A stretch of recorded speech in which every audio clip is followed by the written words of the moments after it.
दोस्तों मान लो कि सिचुएशन कुछ ऐसी हो गई है कि आपको हर दिन एक जिंदा मेंढक खाना पड़ेगा और आपको वो मेंढक खाना ही पड़ेगा चाहे कुछ भी हो जाए।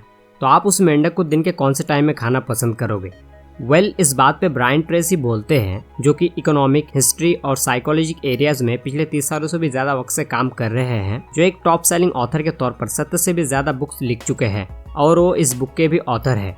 तो वो बोलते हैं कि इस काम को करने का सबसे बेस्ट टाइम है सुबह सुबह उठने के फौरन बाद। क्योंकि कभी आपने सोचा है कि जब आप स्कूल में थे तब मॉर्निंग में ही मैथ और साइंस के लेक्चर सबसे पहले क्यों होते थे? क्योंकि मॉर्निंग में हमारे ब्रेन और बॉडी के पास सबसे ज्यादा एनर्जी होती है और मेंढक खाना ये आपके दिन का सबसे मुश्किल और सबसे बुरा काम है। इसे अगर आप सुबह सुबह ही निपटा लो तो आप पूरे दिन टेंशन फ्री रहोगे। तो इस एग्जाम्पल में मेंढक आपके उस सबसे इम्पोर्टेंट काम की तरह है जिसे आप खत्म करना चाहते हो, लेकिन प्रोक्रेस्टिनेशन की वजह से आप उस काम को टालते रहते हो, जबकि आपको ये भी पता है कि उस काम को खत्म करना आपके लिए कितना इम्पोर्टेंट है, फिर भी आप उस काम को टालते रहते हो। तो दोस्तों आज मैं आपको पर्सनल प्रोडक्टिविटी और टाइम मैनेजमेंट के ऊपर लिखी गई one of the best book यानी ईट दैट फ्रॉग की समरी देने वाला हूँ। इस बुक में ब्रायन हमें बहुत से प्रिंसिपल्स और टेक्निक्स बताते हैं जिनकी हेल्प से हम अपने टाइम को इजीली और इफेक्टिवली मैनेज कर सकते हैं और अपनी प्रोक्रेस्टिनेशन करने की आदत को भी छोड़ सकते हैं। तो जब ये टाइम मैनेजमेंट का वीडियो है तो आपका टाइम वेस्ट ना करते हुए फोकस करते हैं डायरेक्ट काम की बातों पे।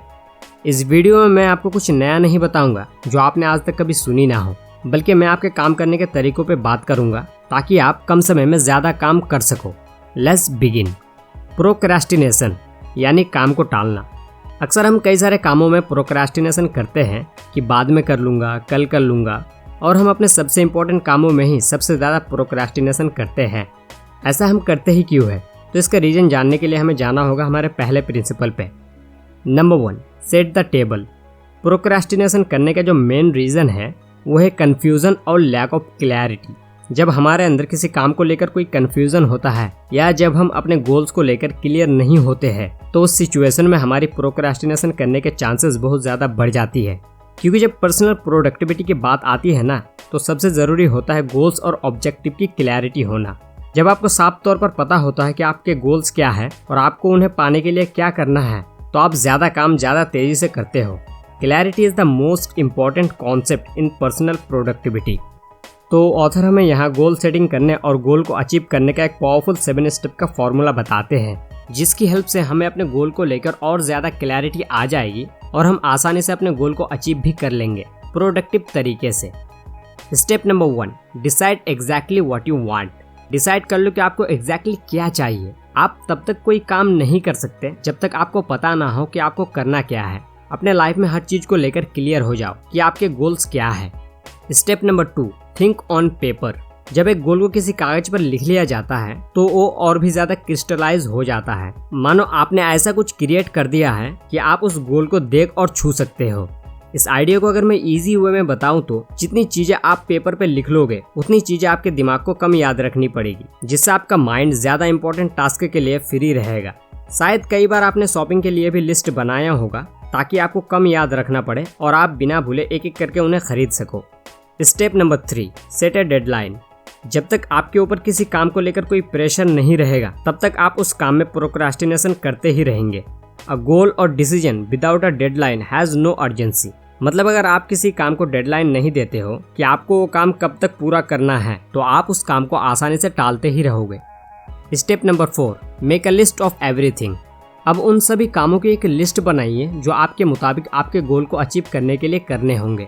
लिस्ट एक ट्रैक की तरह होता है जिस पे आप दौड़ सकते हो और एक के बाद एक काम निपटा सकते हो। आपको लिस्ट कैसे बनानी है इस चीज़ को मैं वीडियो में आगे अच्छे से एक्सप्लेन करूँगा।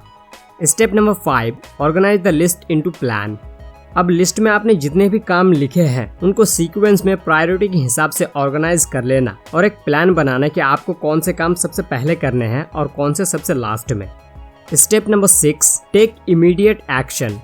एक एवरेज प्लान भी बेहतर होता है उस ब्रिलियंट प्लान से जिसे कभी एग्जीक्यूट ही नहीं किया गया। एट द एंड आपको एक्शन तो लेना ही है क्योंकि एक्शन से आपको सारे रिजल्ट प्रोड्यूस करेंगे। एक ब्रिलियंट प्लान की वैल्यू कुछ भी नहीं है जब तक उसे एग्जीक्यूट ना किया जाए। Step number 7, resolve to do something every day. एक बार जब आप चलना शुरू कर दो तो रुको मत, हर दिन कुछ ना कुछ करते रहो जो आपको आपकी गोल की ओर आगे बढ़ाए। इस एक्टिविटी को अपने डेली स्केड्यूल में शामिल करने से आपकी पर्सनल प्रोडक्टिविटी बूस्ट होती है और आपकी गोल अकम्प्लिशमेंट की स्पीड भी इंक्रीज होती है। ये थे वो 7 powerful steps. Number 2, apply the 80-20 rule. जिस तरह सेल्स में 20% कस्टमर से आपको 80% सेल्स ला के देते हैं और 20% प्रोडक्ट और सर्विसेज से ही आपको 80% प्रॉफिट होगा। हर प्रोडक्ट और सर्विसेज तो नहीं बिकती होगी ना। उसी तरह टाइम मैनेजमेंट में भी आपके 20% काम और एक्टिविटीज ही आपको 80% रिजल्ट प्रोड्यूस करेंगे।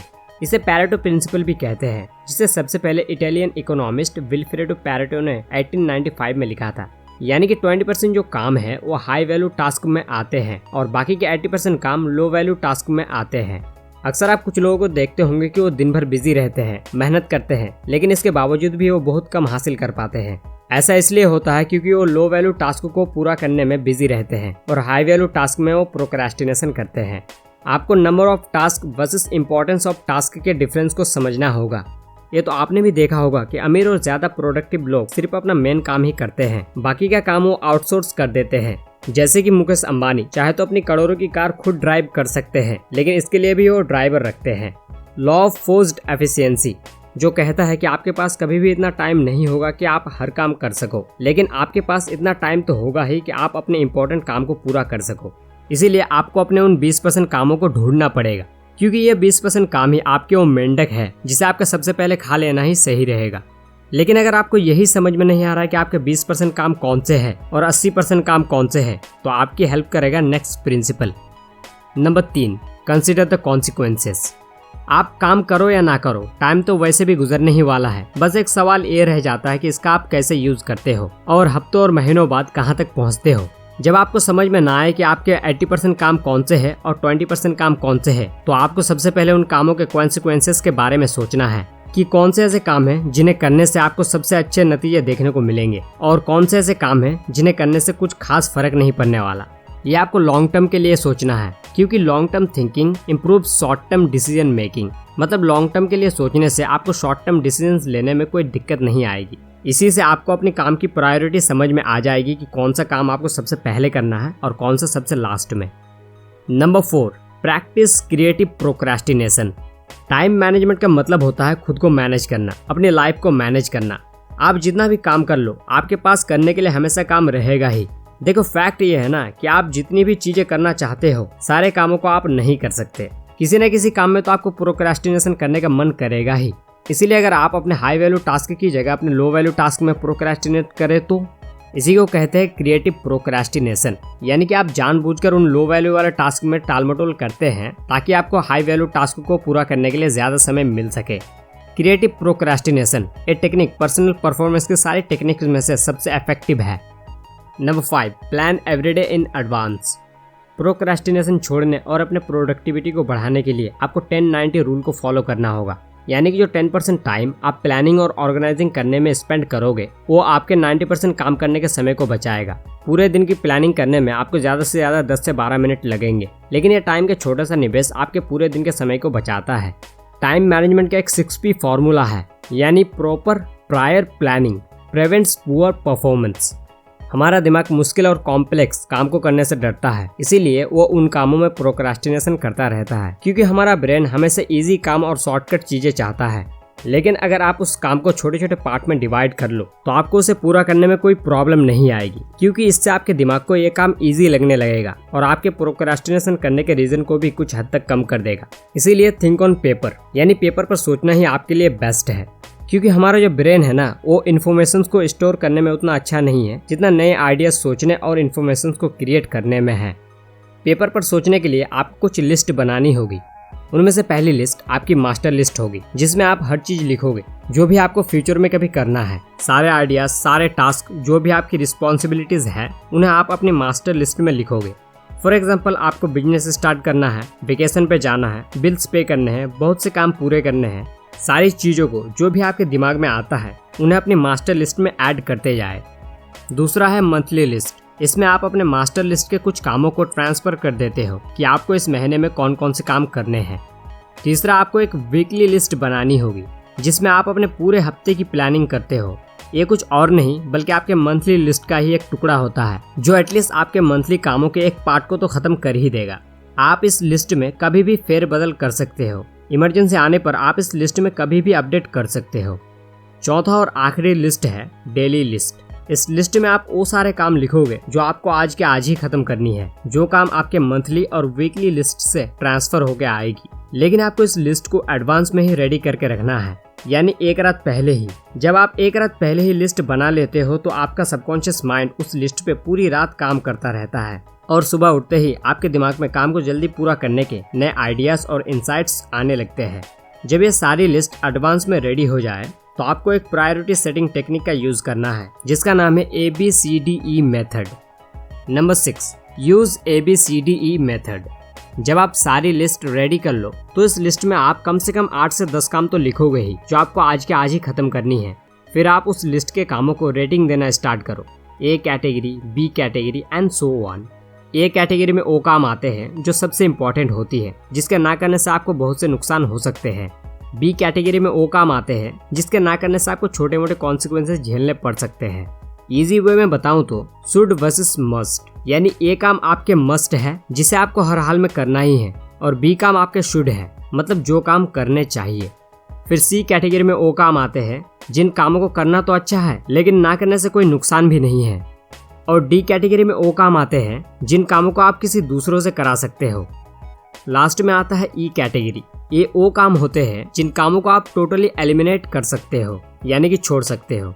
फिर अगर आपके पास 2 ऐसे काम हैं जो सबसे इम्पोर्टेंट है तो आप उन्हें A1, A2 से मार्क कर दो। इसमें A1 आपका सबसे इम्पोर्टेंट टास्क होगा जिसे आपको A2 से पहले खत्म करना है, यानी A1 टास्क ही आपका मेंढक है। और मेंढक खाने का पहला नियम यही है कि अगर आपके पास 2 मेंढक है तो सबसे बड़े और बदसूरत वाले को सबसे पहले खाओ। अब एक बार जब आपके लिस्ट में प्रायोरिटी सेट हो जाए तो अब बारी आती है एक्शन की। कूद पड़ो। एट द एंड आपको एक्शन तो लेना ही है अगर आप रिजल्ट्स चाहते हो तो, क्योंकि अगर आपको मेंढक खाना ही है तो उसे देखते रहने से कोई फायदा नहीं होगा। प्रोक्रास्टिनेशन करके आप बस अपना टाइम ही बर्बाद करोगे। अब बारी आती है प्रो टिप की। वो ये है, prepare everything you need before starting.